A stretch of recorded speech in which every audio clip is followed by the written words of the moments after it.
వామ్మో! చేతబడి ముగ్గు అని భయపడమాకండి. నేనేసిన ముగ్గులే చాలా రోజుల తర్వాత కల్లాపు మీద ముగ్గేసాననమాట. ఇంక ఆ తర్వాత మా అత్తయ్య ఫేవరెట్ రెసిపీ నా ఫేవరెట్ రెసిపీ అనమాట అది. మా అత్తయ్య చేసే వాటిల్లో ఉల్లిగడ్డ కారం. ఇది నార్మల్‌గా మీరు చూసే ఉంటారు నెల్లూరు స్టైల్. దానికి దీనికి పెద్ద తేడా ఏం లేదబ్బా. ఒక్క ముక్క దంచుకుంటేనేమో అన్నంలోకి, నీట్‌గా మిక్సీ పెట్టి చేసుకుంటేనేమో టిఫిన్‌లలోకి బావుంటుంది. అన్నంలోకి అయితే అద్దిరిపోతుంది. ఇది టిఫిన్‌లో కూడా బావుంటుంది. ఇది మా అత్తయ్య చేసేవాటి నా ఫేవరెట్ అనమాట.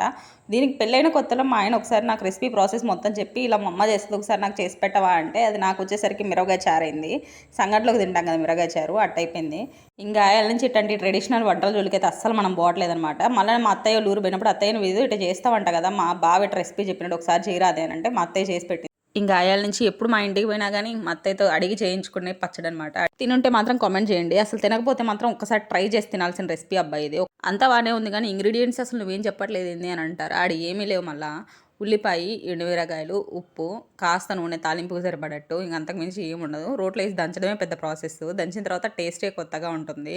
ఇంకా ఆ తర్వాత మా అత్తయ్య అట్లా మొత్తం దంచుతా కూర్చుంటే నేను పక్కన కూర్చొని ముచ్చట్లేస్తా సొల్లేస్తా కూర్చున్నాను అనమాట.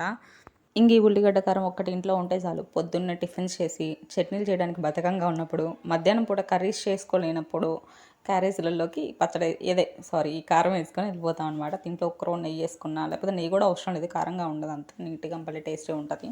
అట్లా వేసుకొని వెళ్ళిపోతాం అనమాట. మీరు ఎప్పుడైనా తినుంటే మాత్రం కమెంట్ చేయండి. తినుండకపోతే మాత్రం ఒక్కసారి రెసిపీ ట్రై చేయండి, మర్చిపోకండి. ఏంటి ఇంకంతే వీడియో అని చెప్పి వెళ్ళిపోతున్నారా? చూసారు కదా, నచ్చిందా? నచ్చితే ఒక లైక్ చేయొచ్చు కదా.